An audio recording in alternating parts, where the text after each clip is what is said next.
que ça fonctionne? Okay. Je salue l'église ce soir dans le nom du Seigneur Jésus-Christ. Je voulais vous transmettre les salutations de vos bien-aimés de Kinshasa et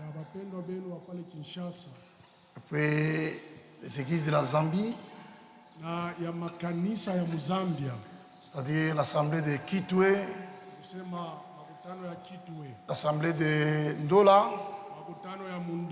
l'assemblée de Kafiwe, l'assemblée de Lusaka et l'assemblée de Chilabombe où j'ai terminé ce dimanche avant-hier.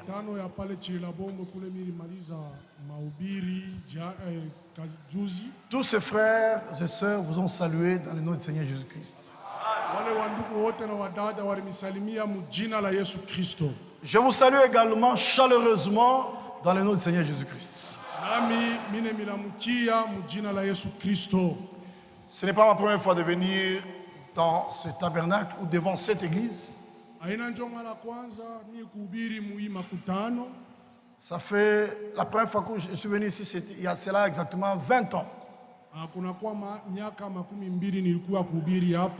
La première fois que j'ai pétiné Kasumbalesa et prêché devant cette église, c'était en 2003.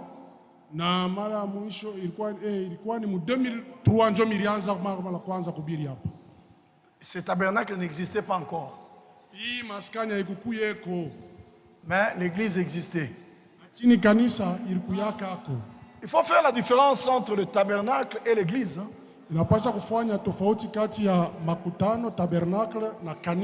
L'église, ce n'est pas ce bâtiment ici. L'église, c'est vous qui venez vous rassembler dans ce bâtiment. Il faut faire la différence. Parce que souvent, il y a des gens, quand ils viennent ici, ils disent, je pars à l'église. Non, en réalité, nous ne venons pas à l'église. Mais c'est l'église qui vient ici. Est-ce que tout le monde comprend ça? Ce n'est pas nous qui venons à l'église. C'est l'église qui vient ici. Et quand la réunion se terminera, l'église s'en ira. Mais le tabernacle restera. Donc l'église, ce n'est pas ce bâtiment que vous voyez là. Mais l'église, ce sont les frères et sœurs qui se rassemblent ici. Parce que l'église, ce sont les appelés hors d'eux. Ce bâtiment n'a pas été appelé hors d'eux. Mais vous avez été appelé hors d'eux. Et le jour de l'enlèvement, ce bâtiment n'ira pas dans l'enlèvement. Mais l'église épouse qui est ici ira dans l'enlèvement. Et quand je dis ce soir, je salue l'église. Vous-même, vous avez vu, le bâtiment n'a pas répondu. Mais l'église a répondu. Est-ce que tout le monde comprend ça? Donc l'église de Kasumbalesa, ce n'est pas le beau bâtiment ici. Mais l'église de Kasumbalesa, ce sont les hommes et les femmes rachetés qui viennent se réunir dans ce bâtiment.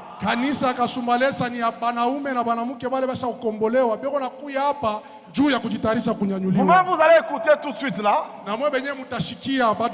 Que Dieu bénisse l'église. Vous avez écouté? Qui a répondu? Ah, c'est l'église qui a répondu. Mais remarquez, le bâtiment n'a pas bougé. C'est pourquoi quand vous venez ici, ne recevez pas l'esprit de ce bâtiment, mais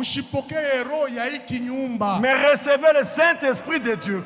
lakini mupokee Roho Mtakatifu wa Mungu. Veuillez vous lever, nous allons lire la parole de Dieu. Mupate kusimama, tutasoma neno la Mungu. Nous avons un diacre, j'ai besoin d'un diacre. Nalazimisha shemashi moya. Nous allons lire la parole de Dieu dans Matthieu 24. Tutasoma neno la Mungu katika Mathayo 24.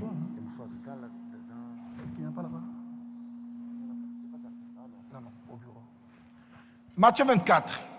Mathayo 24. Rapidement, nous allons lire. Kwa haraka tutasoma. Pour ceux qui ne me connaissent pas, Bala bani famille, je m'appelle Sam Kitoko. Jina yangu mie ni Sam Kitoko. Je viens de Kinshasa. Mina tokea Kinshasa.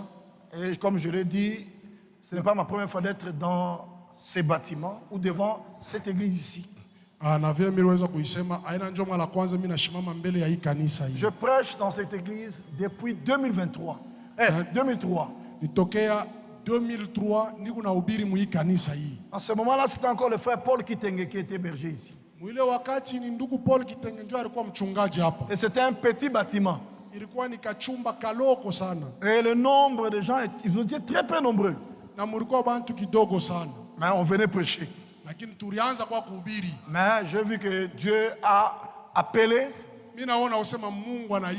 Et Dieu continuera d'appeler. Parce que l'enlèvement n'a pas encore eu lieu. Nous lisons dans Matthieu 24, versets 22 à 28. Et si ces jours n'étaient abrégés, personne ne serait sauvé.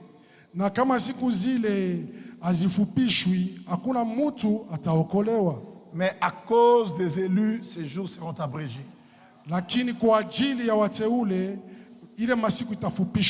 Si quelqu'un vous dit alors, le Christ est ici ou il est là, ne le croyez pas. Na wakati mtu atakapowaambia ninyi tazama Kristo ni hapa au kule, musiamini. Car il se lèvera de faux Christ et de faux prophètes. Ils feront des grands prodiges et des miracles au point de séduire, s'il était possible, même les élus. Kwa sababu wa Kristo wa uongo watasimama na manabii ya uongo nao wataonyesha alama kubwa na maajabu wapate kudanganya kama ikiwezekana hata wachakuliwa.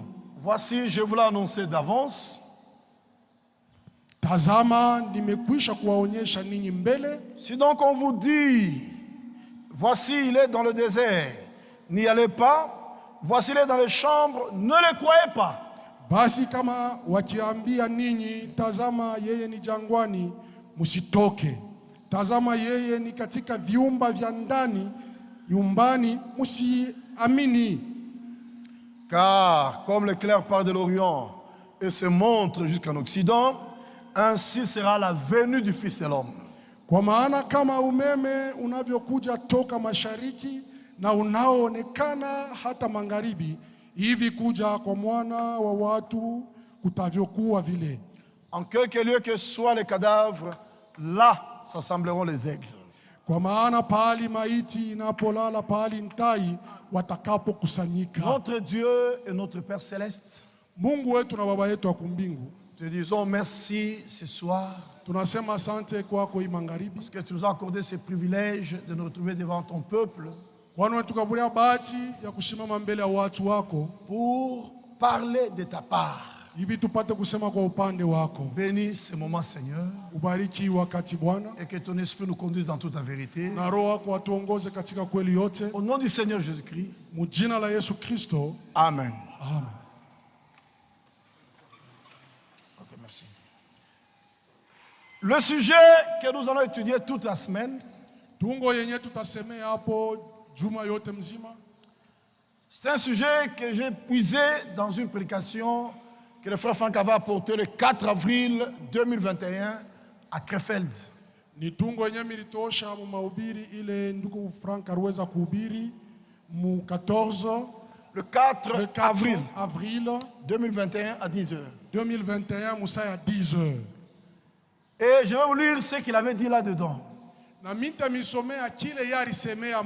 Avant d'annoncer ou d'énoncer les sujets.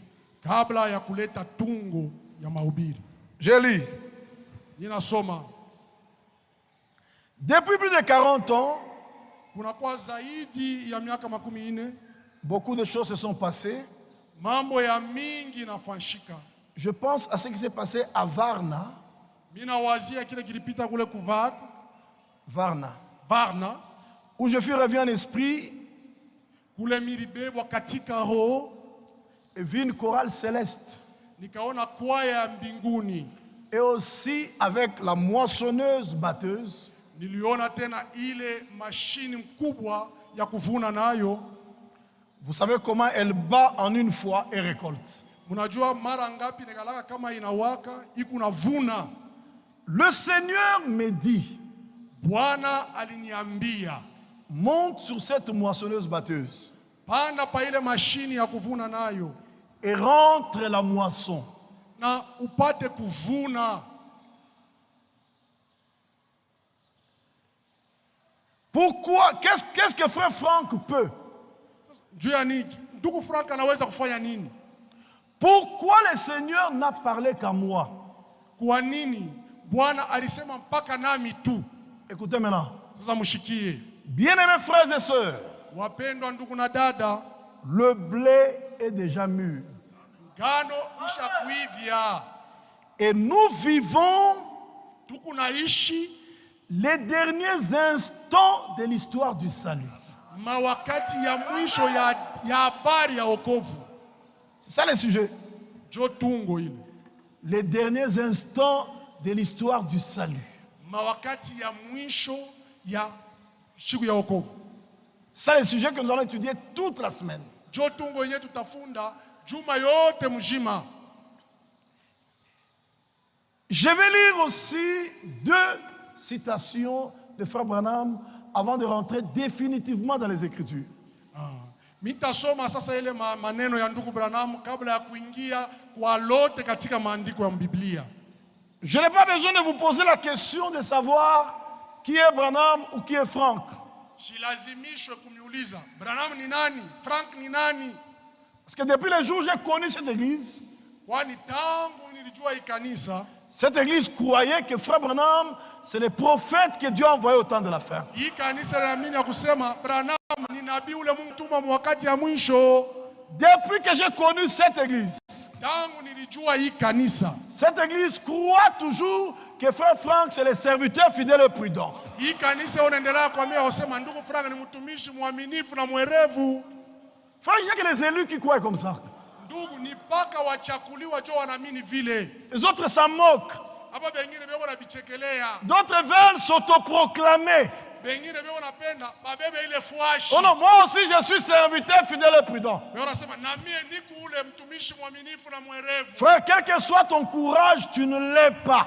Ndugu aizuru biti yako au nayo. Dans toute l'histoire du salut, Mwadisi yote ya wokovu, et particulièrement au temps de la fin, kwa kipekee mwakati ya mwisho, un seul homme est désigné comme le serviteur fidèle et prudent. muntu moya njo banamchakula kuwa mtumishi mwaminifu na mwerevu. C'est Ewald Frank en Allemagne. Ni Ewald Frank. Vous le croyez? Munaamini vile? Mais je n'ai pas écouté un amen là. Mishi mishikie kusema Quand on amina. croit, on dit amen à la parole. Hein? Wakati unaamini unapaswa kusema amina kuneno. Un seul homme au temps de la fin Mtu moja tu wakati ya mwisho est désigné comme étant Élie le prophète. anachakuliwa kuwa kama Elia nabii. C'est William Marion Branham. Ni William Marion Branham. Frère, Ndugu, que personne ne vous séduise. muntu ashimitongozi. Il y a des prédicateurs par excès de zèle Kuko bahubiri kwa bidii ya kupitisha. qui disent, moi aussi j'ai l'esprit d'Élie. Nao wewe unasema nami niko na roho ya Elia. Il n'y a personne dans cette salle qui a l'esprit d'Élie. Mui nyumba humu hamuna muntu yuko na roho ya Elia. Et il n'y a personne au temps de la fin qui avait l'esprit d'Élie en dehors de William Branham. Inje ya William Mariano Branham hakuna muntu ule alikuwa na roho ya Elia mwi kizazi. Ferdinand, tu n'as pas l'esprit d'Élie, Ferdinand hauna na roho ya Elia, mais tu as l'esprit de Dieu. lakini una roho ya Mungu. Nous avons le Saint-Esprit, She tuko na Roho Mtakatifu, mais nous n'avons pas l'esprit d'Élie. lakini roho ya Elia hatuna nayo. Branham aussi avait le Saint-Esprit. Branham naye alikuwa na Roho Mtakatifu. Mais Branham avait l'esprit d'Élie. Lakini alikuwa na roho ya Elia. L'esprit d'Élie vient 5 fois sur la terre. Roho ya Elia iko nakuya mara 5 pa bulongo. Il vint premièrement sur Élie le Tishbite. Mara kwanza ilikuwa yulu ya Elia mutishibe. Il vint deuxièmement sur Élisée. Mara ya pili ilikuwa yulu ya Elisha. Il vint troisièmement sur Jean-Baptiste. Mara ya tatu ilikuwa yulu ya Yohana Mbatizaji. Il vint quatrièmement sur William Branham. Mara ya ine ilikuwa yulu ya William Branham. Et la 5e fois, il est venu sur toi? Na mara 5 ilikuwa yulu yako wewe. Non, la 5e fois, il viendra en Israël. Mara ya 5 itakuyaka muisraeli. Quand Élie et Moïse apparaîtront là-bas. C'est kule Elia na Musa bataonekana kule. Et c'est fini. Na kunesha. Maintenant, toi, quand tu as l'esprit d'Élie, c'est la 40e fois. Sasa wewe kama una roho ya Elia ni ya mara ngapi? Frère, ne fabriquons pas les histoires. Ndugu, tushitunge bintu. Croyons la parole de Dieu. Tuamini neno la Mungu. C'est la vérité. Donc, quand je vous ai lu ce que frère Franck a dit, wakati mimi nimesoma kile ndugu Frank alisema, parce que je crois qu'il est le serviteur fidèle et prudent, ni mtumishi wa Mungu mwaminifu na mwerevu, que Dieu a établi ule Mungu aliweza kuweka sur les domestiques de sa maison yulu ya watendakazi wa nyumba yake, pour leur donner la nourriture spirituelle au temps convenable. juu ya kuwakaburia chakula ya kiroho wakati ya kufaa. Frère, les élus croient comme ça. Ndugu wateule njoo hivi banaamini. Remarquez là-bas. En rapport avec ces 2 ministères, selon l'ordre du plan du salut que Dieu envoie au temps de la fin, Dieu utilise pour chacun d'eux l'article défini. Mungu eko natumia juu ya wote ile article défini. C'est-à-dire, pour William Branham, Dieu dit, je vous enverrai Élie le prophète. C'est bien défini. Pour Evald Frank, Dieu dit quel est donc le serviteur fidèle et prudent. Frère, c'est bien défini. Nous ne tâtonnons pas. Nous connaissons qui est Élie le prophète. Et nous ne tâtonnons pas. Nous connaissons qui est le serviteur fidèle et prudent. Nous sommes dans un temps où le tâtonnement n'est plus permis. Nous sommes dans l'âge de la précision dans la parole.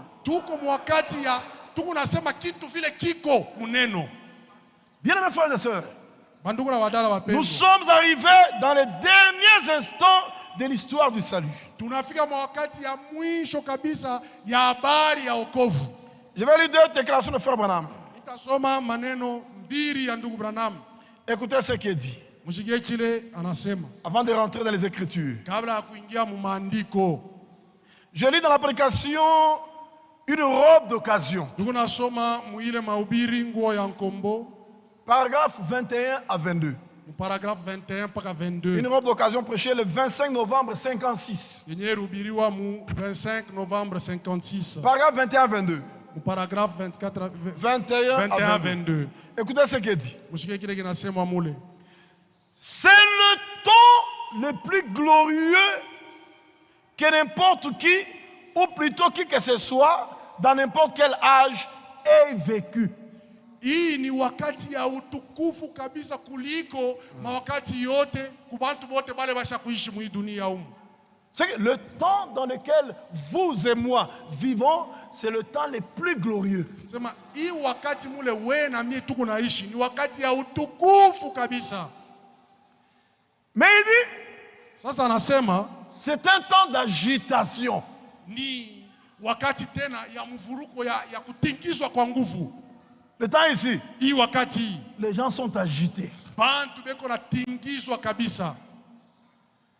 C'est un temps de tourment pour les pécheurs. Ni wakati ya mateso yao mangaiko juu ya bale batenda zambi. On a parlé que c'est un temps de tourment pour les croyants. Haina wakati ya mahangaiko juu ya waaminifu, hapana, waamini. C'est un temps de tourment pour les pécheurs. Hii wakati ni wakati ya mahangaiko juu ya watenda zambi. Mais Lakini c'est un temps merveilleux pour les chrétiens. ni wakati wa damani kwa ajili ya Wakristo.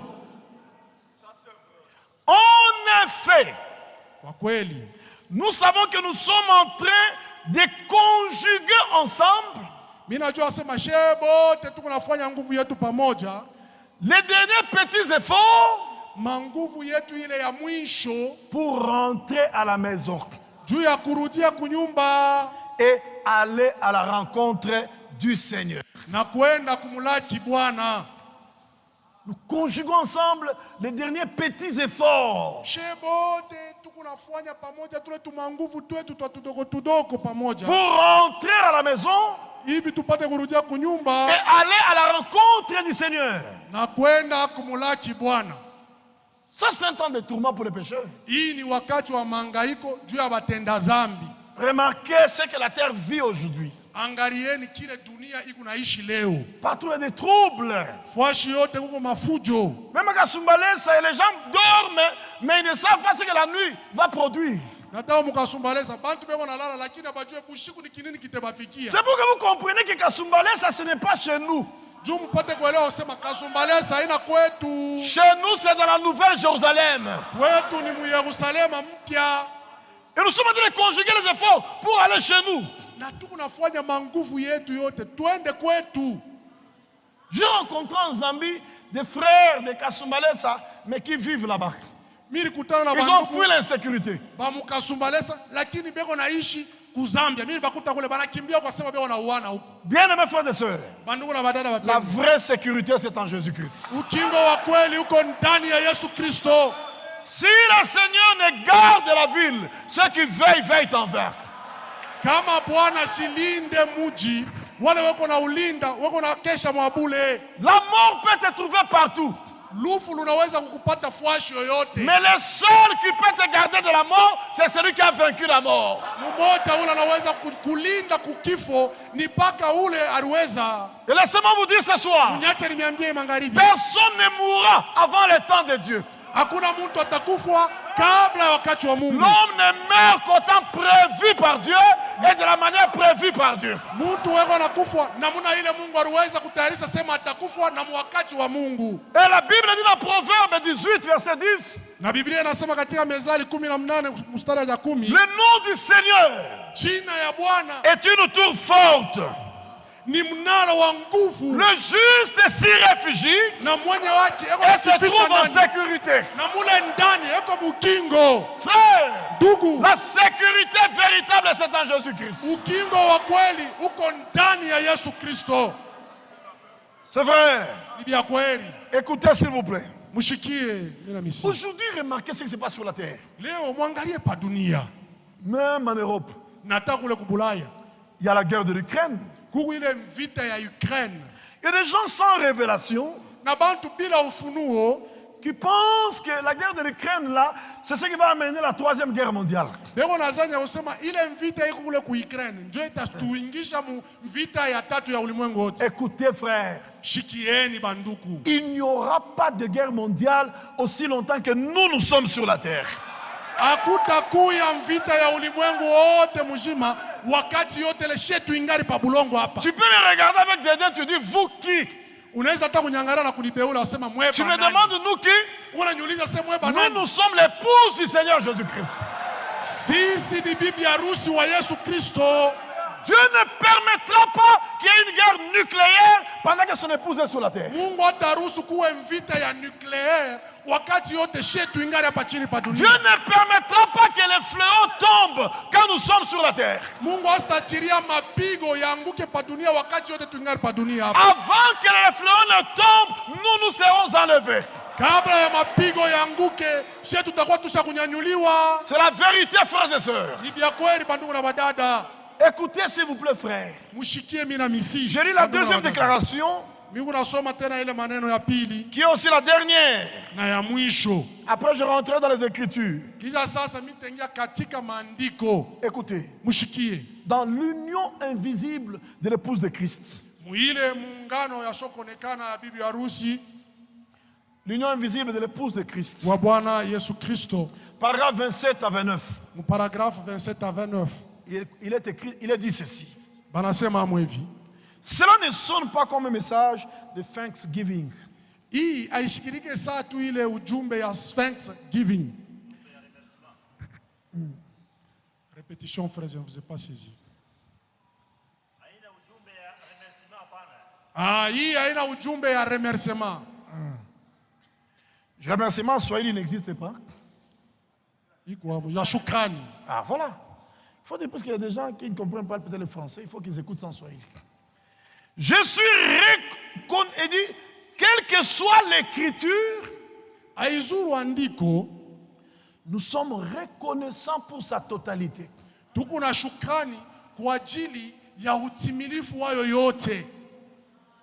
Quelle que soit l'écriture, Aizuru andiko, nous sommes reconnaissants pour sa totalité. tuko na shukrani kwa ajili ya utimilifu wake. Frère, Ndugu, nous ne nous spécialisons pas sur un thème de la parole. sheye atujifanye kwa spécialiste pakatungo kamoya kaneno. Nous croyons à toute la parole. She tunamini neno lote.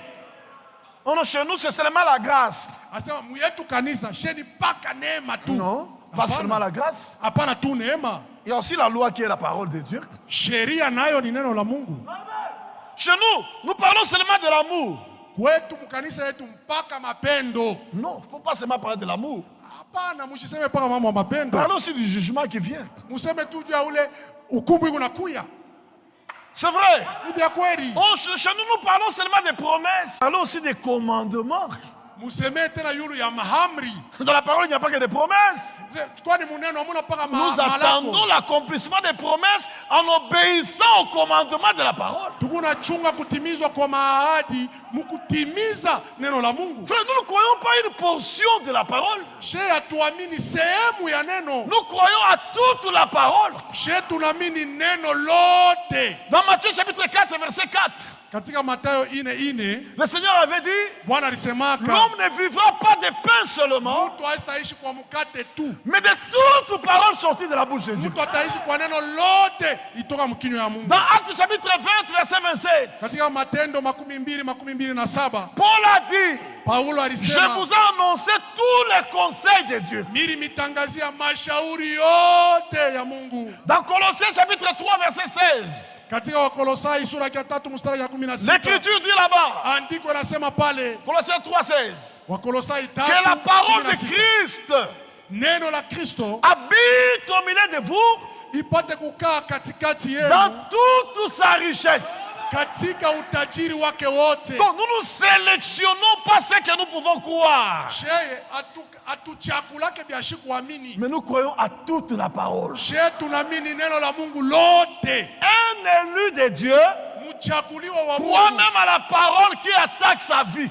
eko naamini hata neno yenyewe kuna kuombanisha maisha Frère, yake. quand la parole est prêchée, Ndugu, wakati neno même linahubiriwa, si elle vous cogne, na hata kama inakusonga, pleurez en disant Amen à la parole. lakini wewe sema amina kwa neno la Mungu. C'est la vérité, frère. Ni vya kweli ndugu. Un élu de Dieu ne fuira pas l'église à cause de la parole qui l'a choqué. Mteule wa Mungu asitakimbia mkanisa juu ya neno la Mungu yenyewe limsonga. Même si ça fait mal, Na tena inaumiza. les élus diront, Bateule watasema, Seigneur, Bwana, à qui irions-nous? tutende C'est kwa toi nani? qui as les paroles de la vie Ni wewe éternelle. njoo na maneno ya uzima wa milele. Bien-aimés frères et sœurs, Ndio ndugu na dada, dans ce temps de la fin, mwii wakati wa en mwisho, dehors de ces glorieux messages, nje ya hii ujumbe ya damani, où irions-nous encore? tutenda wapi tena kwingine?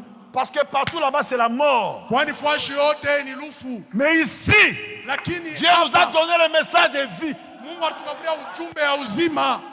C'est vrai. Ni vya kweli. Écoutez s'il vous plaît. Mushikie mimi na misi. Il dit, quelle que soit l'écriture, Aizuru andiko. nous sommes reconnaissants pour sa totalité. Sheye tuko na shukrani juu ya utimilifu wake wote.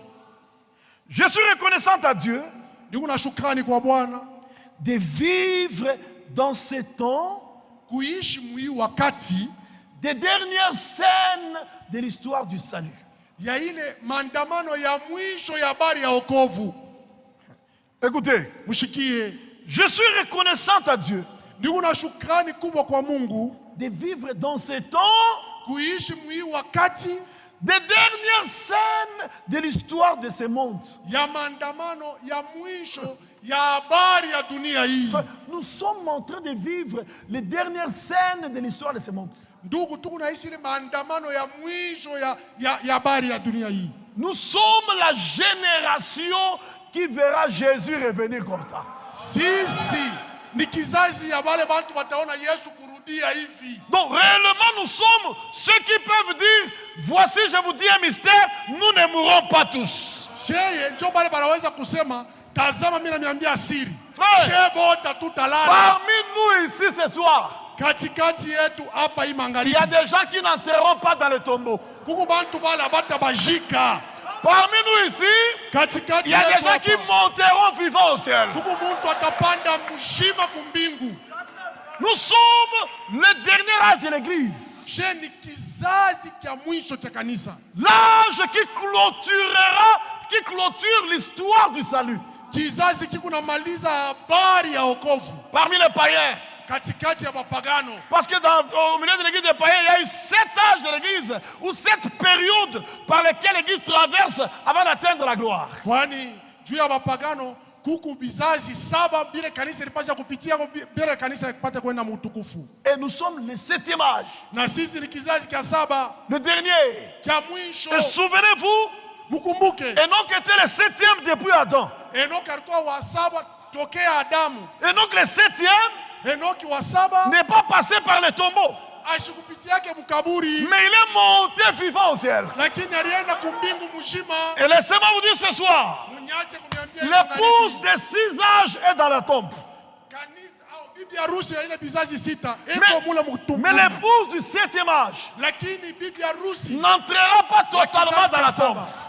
wote batengia mkaburi. Voici, je vous dis un mystère. Tazama mimi nanyambia siri. Nous ne mourrons pas tous, Shebote mais hatutakufa. tous nous serons changés. Shebote Frère, tutabadilisha. cette parole est oui et amen. Ndugu, hii neno ni ndio na amina. C'est la vérité, frère. Ni vya kweli ndugu. De la même manière Mpaka vile qu'Enoch est monté vivant, Enoki alipanda mzima sans voir la mort, bila kupitia nous palufu. aussi nous monterons vivants sans voir la mort. Nasi tutapanda bashima hatutaonja lufu. Je dois vous rappeler Mimi napasha kumikumbusha. que le dernier jour du salut aura lieu dans notre temps. Ndio sema siku ya mwisho ya siku ya wokovu itafanyika wakati yetu hii. Ou le dernier jour du temps de la grâce Au siku ya mwisho ya wakati wa neema aura lieu dans notre temps. utafanyika wakati yetu. Et nous sommes ceux-là qui verront cela. Na nishe njo tutaona ile mambo. Bien-aimés frères, Ndugu na dada, nous sommes un peuple privilégié. ndugu bantu babati mkubwa. Parce que de la même manière Mpaka vile que Pierre exhortait les croyants de son temps, Petro alianza kushauria waamini wa wakati wake en leur disant, mkubambia, j'aimerais vous rappeler ces choses mimi napenda kumikumbusha hivi afin vitu que vous soyez affermis dans la vérité présente. hivi mpate kushikamana katika kweli ya Nous leo. aussi, nous pouvons vous dire Nasi tunaweza que kumiambia nous vous prêchons la vérité présente. tuko na mihubiri kweli ya leo hii. Ce message biblique du temps de la fin, Hii ujumbe wakati ya Biblia wakati ya mwisho c'est la seule vérité au temps de la fin. jo kweli peke yake mwi wakati ya mwisho. Frère, Ndugu, ne faites pas l'humble. Hein. usazofasa asa Quand unajishusha quelqu'un vous hapana. demande, Mtu anakuuliza vous là-bas au tabernacle, vous voulez dire que c'est seulement vous qui êtes dans la vérité. ni paka mwa kutabia mafioza sema ni paka mwa benyejo Mungu Ne mkweli. faites pas l'humble. Usifanye saa tu unakuwa Oh mnyenyekevu. non, mais non, je n'ai pas dit ça. Mishi kuseme vile Frère, moi, mi quand quelqu'un me dit, kama mtu vous ananiambia croyez que c'est seulement vous qui êtes dans la vérité. wewe unaweza ni paka mwa Mungu Frère, kweli. c'est seulement nous qui sommes dans la vérité. Ni paka shenjo tu mbia kweli. Dieu ne confirmera pas ce que les pentecôtistes prêchent. Mungu hasitahakikisha kile Pentecoste beko na ubiri. Dieu ne confirmera pas ce que les tonnéristes prêchent. Mungu hasitahakikisha kile batonneriste beko na Mais ubiri. Dieu confirmera ce que nous prêchons.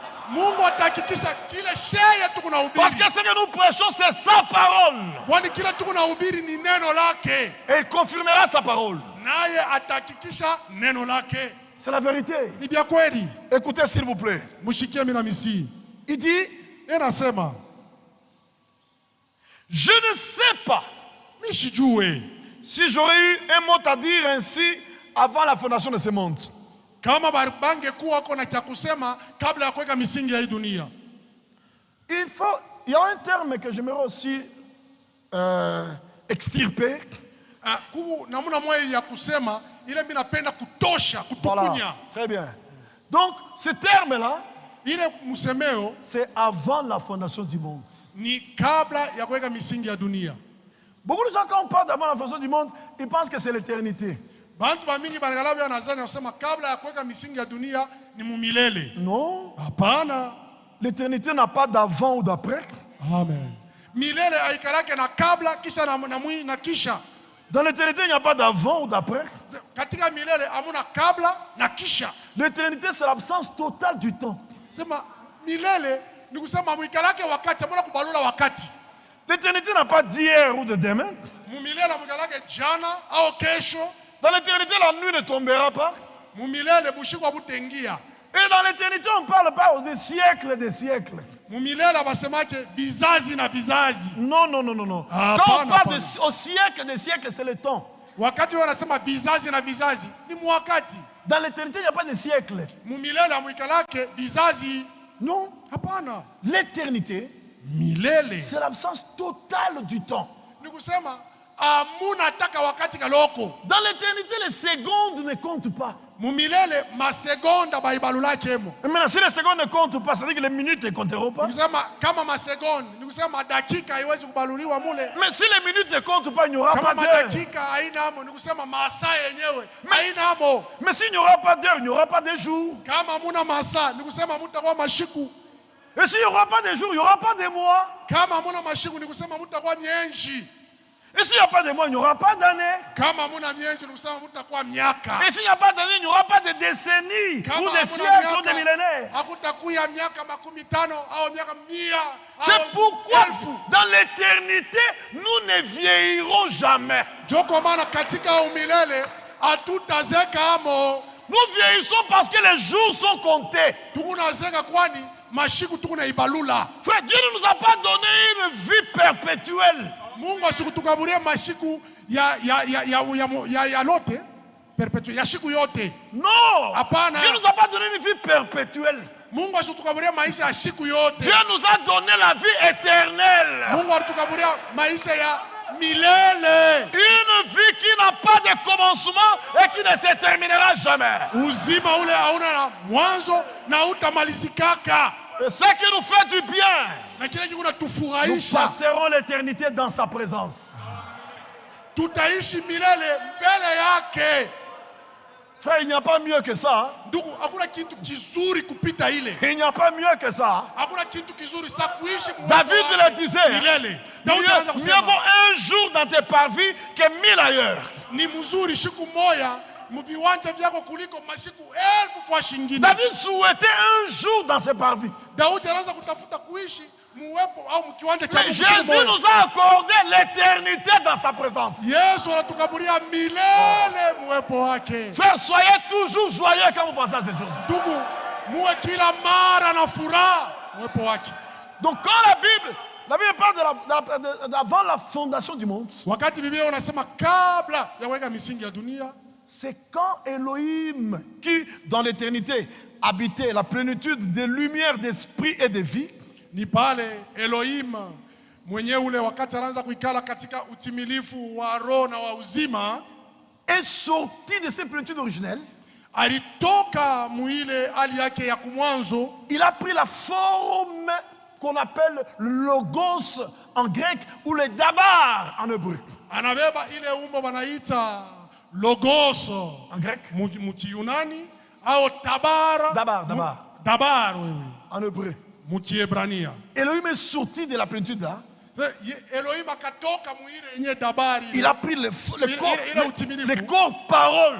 Anabeba ile umbo ya neno. Et quand l'aigle Jean, Na wakati ule ntai quand Yohane, l'aigle Jean s'est envolé, wakati Yohane aliruka ule il est arrivé en ce moment-là. anafika muile wakati Il ile. dit au commencement était la parole. Anasema kumwanzo kulikuwa neno. Cette période-là appelée le commencement, Kila Yohana alitasema mwanzo. c'est la même période qui est aussi appelée avant la fondation du monde. Jo kipande kenye kile bego naita sema kabla ya kuweka misingi ya dunia. Parce que quand Elohim est sorti de là, le monde n'était pas encore créé. Kwani wakati Elohim alitoka kule, dunia ilikuwa yaumbwa bado. C'est pourquoi cette période-là qu'on appelle le commencement, ou avant la fondation du monde, on l'a appelé avant la fondation du monde, parce que le monde n'était pas encore créé à ce moment-là. Ah, joko ile kipande ile wanaita sema kabla ya kuweka misingi ya dunia, kwani dunia haikuwa isha kuumbwa mkile kipande kile. Et en ce moment-là, Na muile wakati avant que le monde ne soit créé,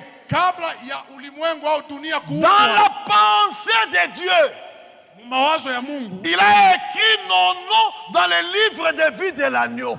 aliandika majina yetu mkitabu cha mwana kondoo. C'est-à-dire, hein, Ni kusema nous avons existé avant le soleil, sheye tulikuwako kabla ya kuumbwa dunia dans la pensée de Dieu. mu mawazo ya Mungu. Vous et moi, nous avons existé avant la lune.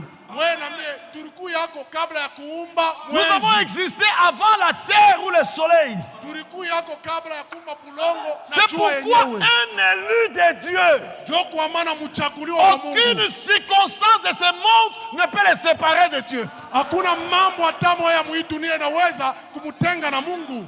Parce qu'avant que ces circonstances n'existent, nous étions déjà dans la pensée de Dieu. Kabla ya hii mambo yote ikuyeko mu mawazo ya Mungu tulikuyamo. C'est pourquoi Paul pouvait dire Ndio kwa maana Paulo aliweza hata qu'il kusema nous séparera de l'amour de Christ. ni nani atatutenga na mapendo ya Kristo? Frère, un élu de Dieu, Ndugu mteule wa Mungu, quelle que soit la situation qui prévaut, aizuru mambo yenyewe iko un nayo. élu s'attachera à la parole. Mchaguliwa tambatana na neno. Rien n'éloignera un élu de la parole. Hakuna kitu kitampeleka mteule mbali na neno, Parce que notre élection kwani kuchaguliwa a eu lieu avant que les circonstances n'existent. kulifanyika kabla ya hii mambo yote kuyeko. C'est pourquoi nous n'avons pas une foi circonstancielle. Ndio kwa maana shia hatuna na imani ya kufuatana na mambo. Non, à cause de ceci, pas dit, j'arrête, je ne viens plus au tabernacle. Ah, mimi naacha kwenda ku tabernacle. Un élu ne fera pas ça. Mchaguliwa asifanyane vya vile. Un élu, Mchaguliwa il n'y a pas une situation qui peut l'éloigner de Dieu. hakuna kitu kile kinaweza kumpeleka mbali na Mungu. Un élu est prêt à mourir pour la parole de Dieu. Mchaguliwa yuko tayari kufa kwa ajili ya neno la Mungu. C'est la vérité, frères et sœurs. Ni vya kweli bandugu na wadada. Non, non, je viens plus à l'église. Ah, msitazama kwa kanisa. Frère Jean m'a chopé. Ndugu Yohane ananifadhaisha. Frère Jean m'a fait une remarque publiquement. Je ne viendrai plus. Ndugu Jari nisema mbele ya bantu, mimi sitaenda tena kwa kanisa. Ce n'est pas Jean qui a écrit ton nom dans le livre de vie de la vie. Haina Jean, ndio andika jina yako mkitabu cha mwana Même si kondoo cha le uzima wa frère mwana Jean kondoo. me répond mal, mais Jésus est avec moi. Nataka kama ndugu Jean anijibu mubaya, Yesu ni pamoja nami. Je ne fuirai pas l'assemblée à cause de lui. Mimi sitakimbia mu makutano kwa ajili ya Parce ndugu que ce n'est Jean. pas lui qui m'a appelé ici. Kwani haina Jean alinita. C'est Jésus qui vous a appelé ici. Ni Yesu ndio alituita hapa. C'est la vérité, bien-aimés frères et Ni vya sœurs. kweli bandugu na wadada wapendwa.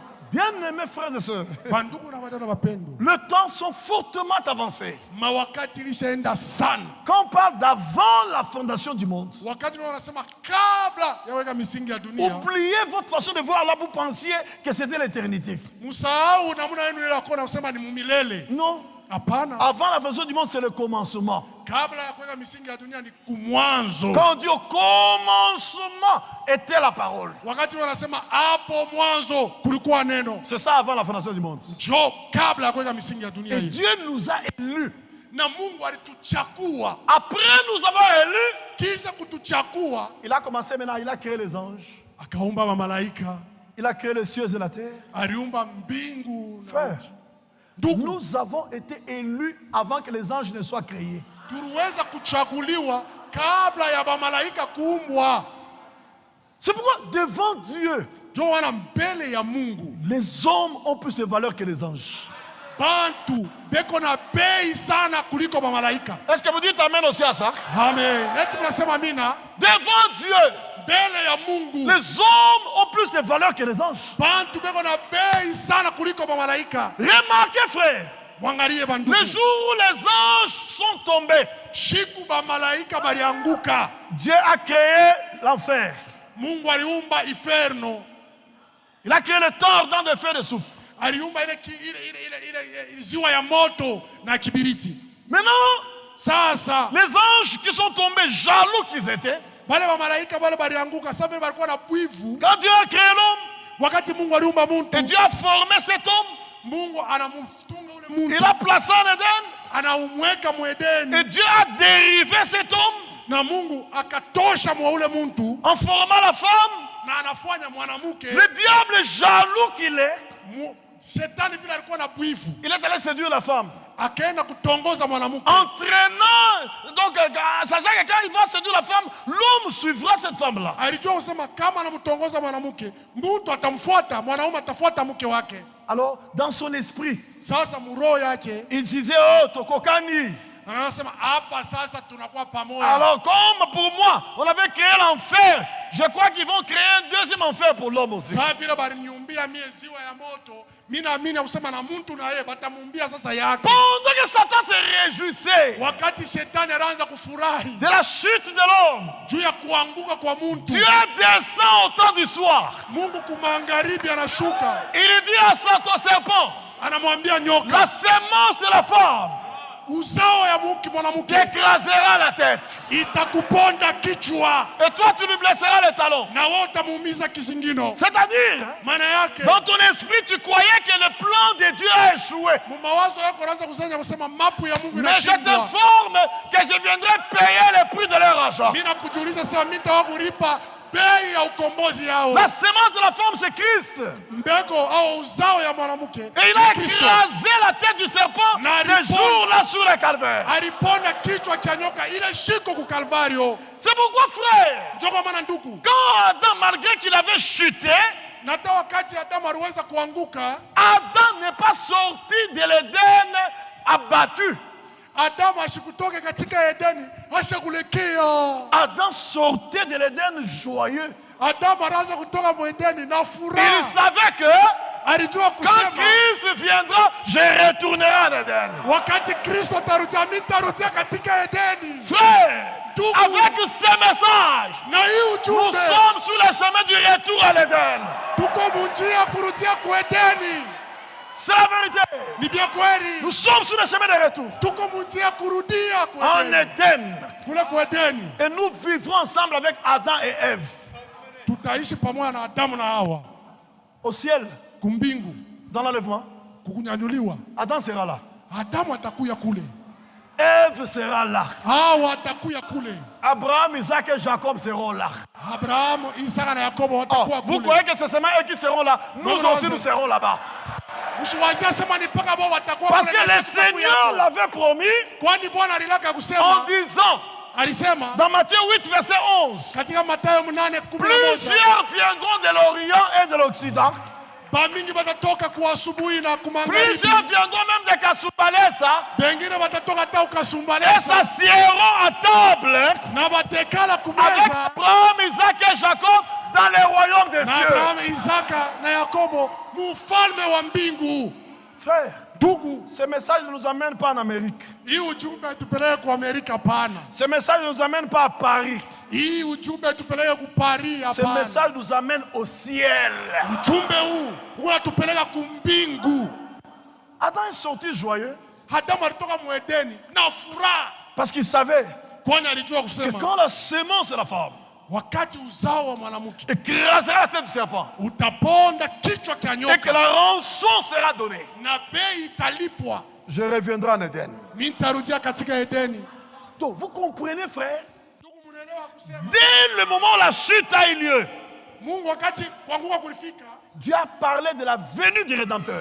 Mungu alisema njoo ya kurudi kwa Masihi. Et à partir de ce moment-là, Na tokea ile siku Dieu a commencé à révéler le plan du salut. Mungu akaanza kufunua mapu ya wokovu. C'est pourquoi dans tout l'Ancien Testament, Ndio kwa maana mwagano la kale Dieu révélait le dessein du salut. Mungu alianza kufunula mapu ya Tous wokovu. les gestes posés par les patriarches et les prophètes Ile matendo yote ile bababu na banabii baliweza kufanya démontraient ce que Christ fera à la rédemption. ilikuwa ni kionyesho ya kile Kristo atafanya wakati ya ukombozi. C'est pourquoi tous les prophètes qui sont venus, Ndio kwa maana banabii bote wale tous walikuja, les patriarches qui sont venus, bababu bote wale walikuja, leur seul espoir, c'était la venue du Rédempteur. matumaini yao ilikuwa ni kuja kwa mkombozi, Et il est venu à la croix. na alikuya kumsalaba. Maintenant, après Golgotha, Na kisha Golgotha, tous les apôtres, banitume bote, tous les évangélistes, bapashaji habari tous les njema bote, prophètes, banabii bote, tous les docteurs, balimu bote, tous les pasteurs, bapastori tous bote, les fils et filles de Dieu, batoto bote banaume na notre seul espoir, matumaini yetu ya pekee c'est la seconde venue du Seigneur Jésus-Christ. ni kurudi kwa pili kwa Bwana Yesu Kristo. Et je vous dis ce soir, Na hii magharibi imeniambia nous sommes arrivés dans les derniers instants de l'histoire du salut. tunafika mwakati ya mwisho ya habari ya wokovu. Le Seigneur revient très bientôt. Bwana yuko narudia hapa sasa hapa. Nous ne viendrons pas de façon indéfinie dans ces bâtiments. Mwi kanisa tutaanza kuyaka bila kuacha, tuko na kuyaka tu. Embellissez-les comme vous le pouvez. Mkitengeneze vile mnapenda. Mais avant l'enlèvement, vous n'aurez plus accès à ces bâtiments. Kabla ya kunyanyuliwa, hamutahitaji nyumba hii. Vous trouverez une pancarte là-bas à l'extérieur, Mutakuta pale lubao mwa pale nje. fermée, Banafunga avec, milango. avec des policiers vous regardant avec dédain. Uta pale ba polisi wao wananiangalia na kunibeuna. Mais si toi, tout ton espoir, c'était ces bâtiments, Kama we matumaini yako yote ilikuwa ni hii nyumba tu hii. es foutu, frère. Kuna kuisha. Placez votre espoir en Jésus-Christ. Weka matumaini yako ndani ya Yesu Kristo. Jésus ne vous décevra jamais. Yesu asitemipatisha haya. Laissez-moi terminer la lecture parce que je vois que le temps que le frère Galil m'a donné, dans 2 minutes, ça va s'arrêter. Mniacheni nisomee kwani madakika mbili. Je dis c'est seulement l'introduction. Hein. Leo niko nafuata kingililio. Il dit, Anasema je ne sais pas si j'aurais eu un mot à dire ainsi avant la fondation du monde, de ce monde. nisiyue kama bangekuya na cha kusema kabla ya kuweka misingi ya hii dunia. Si Dieu avait mis devant moi tous les programmes, Kama Mungu aliweka mbele yangu mapu yote et dit, na kusema j'aurais choisi cet âge. asa ndugu Branham yako nasema ni kama ningekuwa na cha kusema kama Mungu aliniwekea yako tu mapu yote ya hii dunia hii, asema ni chakula yako, mimi ninge chakula hii kizazi hiki. Très bien. Dit, j'aurais choisi cet âge. Sasa mimi ninge chakula hiki kizazi hiki. Car je pense que Wakati ni unawaza kusema celui-ci hiki kizazi est l'âge d'or. ni kizazi kizuri sana cha dhahabu. L'âge d'or. Kizazi cha dhahabu kizuri sana. Donc, de tous les âges qui ont existé, Kuma bizazi byote bile bishakuwaka hako. le meilleur âge, c'est cet âge ici. Kizazi kizuri sana ni hiki. Frère, Ndugu, nous vivons dans l'âge où Dieu a révélé le secret de la rédemption caché depuis le commencement, avant la fondation du monde. tuko naishi mukizazi kile Mungu aliweza kufunua masiri ya ukombozi ile Mungu alifichaka kabla ya misingi ya dunia. Tous les prophètes passés, Banabii bote balipita, tous les apôtres bamitume bote n'ont jamais connu la révélation des sceaux. hawakujuwake ufunuo wa mihuri, Mais dans cet âge d'or, lakini Dieu muikizazi a révélé les sceaux. Mungu alifunua mihuri. Aujourd'hui, nous avons la révélation des sceaux. Leo hii tuko na ufunuo wa mihuri, Chose que même Paul ne connaissait pas. mambo ile hata Paulo mwenyewe hakujua, Chose que les 12 apôtres ne connaissaient pas. mambo ile hata ile mitume 12 Chose que hawakujuwake. les 12 patriarches ne connaissaient pas. Mambo ile hata wale bababu 12 Mais hawakujuwake, vous et moi, lakini Dieu nous a révélé les sceaux. Mungu anatufunulia mihuri. Frère, c'est un âge d'or. Ndugu, hiki ni kizazi kizuri Et sana. nous vivons dans un âge Na tunaishi mkizazi kile où Dieu a envoyé le plus grand prophète de l'histoire du salut. mule Mungu alituma nabii mkubwa kuliko manabii bote kuhusu habari Frère, njema. dans la Bible, il y a eu beaucoup de prophètes. Mu Biblia mulikuwa manabii mingi. Les Moïse, Ba Musa, les Enoch, ba Enoki, les Esaïe, Ba les Isaya, Élisée. ba Elisha. C'était des grands prophètes. Balikuwa ni manabii wakubwa. Mais ils n'étaient pas des prophètes promis. Lakini hawakuwa wale wanabii wenye kulakiwa. Jean-Baptiste était un prophète promis. Yohana Mbatizaji alikuwa ni nabii mwenye alilakwa. Mais Jean-Baptiste n'avait pas le signe du Messie. Lakini Yohana Mbatizaji ashikuwa na ile alama ya Masihi. William Branham était un prophète promis et il avait le signe du Messie. William Branham alikuwa ni nabii mwenye aliahidiwa na alikuwa na ile alama ya Masia. Depuis tout au long de l'histoire du salut, Ndugu, kabla ya habari yote ya wokovu, le signe du Messie alama ya Masia ou le discernement des pensées du cœur, au kufafanua dans maneno ya toute moyo, l'histoire du salut, habari yote ya wokovu, Dieu le faisait lui-même. Mungu alianza kufafanua maro ye Mais moya. dans cet âge d'or, Lakini muikizazi cha dans utukufu, ce temps de la fin, muikizazi cha wakati dans wa ces mwisho, derniers instants de l'histoire du salut, muima wakati ya mwisho ya habari ya wokovu, pour attirer l'attention de son épouse, juu ya kuvuta angalisho ya bibi harusi Dieu a wake, pris les signes du Messie. Mungu alibeba ile alama Il ya a Masia. donné ça aux prophètes du temps de la fin. Anamkaburia nabii wa wakati wa mwisho. Frère, Ndugu, nous vivons dans un âge d'or. amen, tukunaishi kizazi cha utukufu. Dans toute l'histoire du salut, Mu habari yote ya wokovu, jamais un homme de Dieu et un mandat spécial n'a apporté l'évangile éternel sur toute la terre.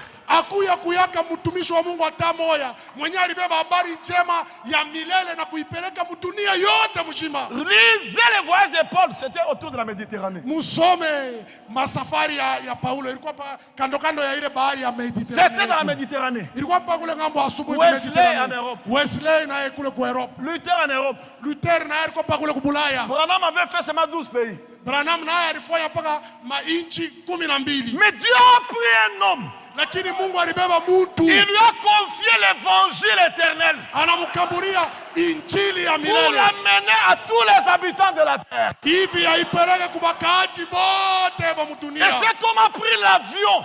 Na ule mtu alibeba ndege. Il a volé au milieu du ciel Aliweza kusafiri katikati ya pour mbingu. aller répandre l'évangile éternel Hivi ende akazambaze habari njema ya milele jusqu'aux extrémités de la terre. mpaka kumisho ya nchi. Aujourd'hui, cette écriture est accomplie. Leo hii andiko imetimia. Frère, Ndugu, Evald Frank Ewald Frank est allé partout sur la terre alienda fashi pour yote kudunia proclamer l'évangile éternel. juu ya kutangaza injili ya milele. Aujourd'hui, Matthieu 24, 14, Apocalypse 14, 6 sont accomplis devant nos yeux. Leo Matthieu 24 na Apocalypse 10 inatimizwa mu macho yetu. Matthieu 24, 14, Matthieu 24, 14. Apocalypse 14, 6 Apocalypse 14, 6. sont deux écritures liées et accomplies devant nos yeux. Ni maandiko mbili shakuungana na inatimizwa mbele yetu. Cette bonne nouvelle du royaume, je suis dans Matthieu 24, 14, j'arrête. Hein? Mu Mathayo Cette makumi bonne mbili. nouvelle du royaume Hii habari njema ya ufalme sera prêchée sur toute la terre habitée, itahubiriwa pa dunia yote, afin de servir de témoignage à toutes les nations. hivi ipate kuwa ushuhuda kwa mataifa yote, Alors na alafu viendra la fin. mwisho itakuya. Remarquez, frère, Mwangalie quand vous bandugu, lisez la Matthieu 24, 6, wakati munasoma katika Mathayo makumi mbili quand ile sita, vous entendez parler de guerre et de bruit de guerre, na wakati mutasikia habari za vita na matezi ya vita, gardez-vous d'être troublés, angalieni musiogope, car il faut que ces choses arrivent. kwani sharti maneno haya Écoutez yatimie. le Seigneur, Mshikie Bwana, mais ce ne sera pas encore la fin. lakini mwisho mwenyewe hautakuwa bado. Donc les guerres, les bruits de guerre, ce ne sera pas encore la fin. Nasema ile mavita, makelele ya vita haitakuwa mwisho, Mais, lakini verset 7 à 8, mstari ya une saba mpaka nation nane. s'élèvera contre une nation, taifa litapigana na taifa ingine, et un royaume contre un royaume. na ufalme kupigana na ufalme, Et il y aura en divers lieux de famine et de tremblements yatakuwa de njaa na terre. matetemeko ya nchi kwa pahali Tout mbalimbali. cela, Lakini maneno yote haya, tout cela maneno yote ne haya sera que le commencement des douleurs. itakuwa ni mwanzo wa uchungu. Or, Oh. ce sont des signes que tout le monde voit. Ni maalama ile bantu bote beko naona, Tout le monde voit les signes. bantu bote beko naona maalama, Mais les promesses, lakini mahadi il n'y a que l'épouse qui les voit. ni mpaka bibi harusi tuko naiona. Maintenant, écoutez le verset 14. Samushikie shairi yake ya 14. Cette bonne nouvelle du royaume Na habari njema hii ya ufalme sera prêchée dans le monde entier itahubiriwa katika ulimwengu wote, pour servir de témoignage à toutes les nations. itahubiriwa katika ulimwengu wote kuwa ushuhuda kwa mataifa yote, Alors viendra la fin. na alafu mwisho utakuja. Donc le plus grand signe qui nous montre que nous sommes à la fin, ce ne sont pas les tremblements de terre et les guerres. Ni kusema alama kubwa yenye kunaona sema tu huku mwisho haina mamitetemeko ya bulongo. Les plus grands signes Alama kubwa qui montrent que nous sommes à la fin, yenye kunaona sema tu huku mwisho c'est le message du temps de la fin. ni ujumbe ya wakati ya mwisho. Malheureusement, tout le monde ne voit pas ça. Kwa ole bantu bote baone vile. Heureux sont vos yeux parce qu'ils voient. Heri macho yenu kwani unaona, Heureux sont vos oreilles parce qu'elles entendent. heri mashikio yenu kwani unashikia, Bénis soient vos cœurs parce qu'ils reçoivent. mioyo yenu ibarikiwe kwani unapokea. Frère, recevoir ce message. Ndugu, kupokea hii C'est ujumbe la grâce de Dieu pour vous au temps de la fin. ni neema ya Mungu kwenu juu ya wakati wa mwisho. Et je vous dis, frère, Na mimi naambia vous ne ndugu, serez pas déçus d'avoir cru le message. hamutapata haya vile mliamini ujumbe. Dieu confirmera sa parole. Mungu atahakikisha neno lake, Et c'est avec nous que Dieu viendra achever. ni nasi ndio Mungu atawa kumaliza. C'est la vérité, frère. Ni vya kweli ndugu, Nous allons au ciel. tukunenda kumbingu. Frères et sœurs, Ndugu na dada, peut-être vous n'avez pas suivi, hein? sasa zingine namfuate. J'ai dit nous allons au ciel. Mimi nasema tukunendeni kumbingu. Je n'ai pas dit nous allons à Washington. Mimi sisema tukunenda pale Marekani, Washington. Oh frère, si tu sèmes, tu iras à Washington. Nasema ndugu, kama unapanda utaenda kwa Washington. À Washington, les diables, ça travaille aussi là-bas. Hein? Washington na kule wanatumika. À Washington, il y a aussi des cimetières. Washington nako kuko makaburi. À Washington, il y a des hôpitaux. Ku Washington nako kuko mahopitalo. Je vous dis, Ni unaniambia. à Washington, vous trouverez aussi des blancs qui pleurent les morts. Ku Washington nako mtakuta bazungu beko naria bafu babo. Mais ce message Lakini hii nous ujumbe amène dans une ville niko natupeleka où la mort n'entrera jamais. mule lufu alutakuyamo. Ce message Hii nous ujumbe amène dans une ville niko natupeleka où il mumuji n'y a pas d'hôpitaux, mule amwikalage il n'y a mahopitalo, pas de cimetières. amwikalage Dans makaburi. cette ville-là, Mwile muji c'est l'agneau lui-même qui est la lumière. ni mwana kondo peke yake jo nuru. C'est la vérité, frère. Ni vya kweli ndugu, Nous allons là-bas, tukunenda kule comme le Seigneur nous l'avait promis. sawa vile Bwana alitulakaka. Que votre cœur ne se trouble point. Mioyo yenu sifadhaike, Croyez en Dieu. mumwamini Mungu, Croyez en moi. uniamini na mie. S'il y avait un témoin de Jéhovah dans la salle, il dit Alléluia. Kama mchumba mlikuwa témoin de Il Jehova, a dit tunasema croyez haleluya. en Dieu, c'est-à-dire Jéhovah. Nasema mwamini Mungu ni kusema Yehova, Croyez en moi, c'est-à-dire Jésus. mnyamini mimi kusema ni Yesu. Donc il y a un grand Dieu, il y a aussi un petit Sema Dieu. kuku Mungu mkubwa na Mungu mdogo. Monsieur le témoin de Jéhovah, tu seras déçu ce soir. Bwana témoin de Jehova. Quand Dieu dit croyez en Dieu, Wakati Mungu anasema mwamini Mungu, Yesu anasema mwamini Mungu, Dieu est la parole. ni Mungu ni neno. Au commencement était la parole. Kumwanzo ulikuwa neno, La parole était avec Dieu. neno ilikuwa pamoja na Et Mungu, la parole était Dieu. na neno ilikuwa Mungu. C'est-à-dire Dieu c'est la parole. Mungu ni neno. Mais quand il ajoute croyez en moi, Wakati anasema c'est-à-dire munyamini, je suis la même parole faite chair. mimi ni neno yenye ilifanyika mwili. Frère, Ndugu, Jésus est la parole faite chair. Yesu ni neno yenye kufanyika Celui mwili. qui a vu Jésus Ule alimwona a vu Yesu, le Père. anamwona Baba. Est-ce que vous aimez le Seigneur? Eti mnampenda Si vous Bwana.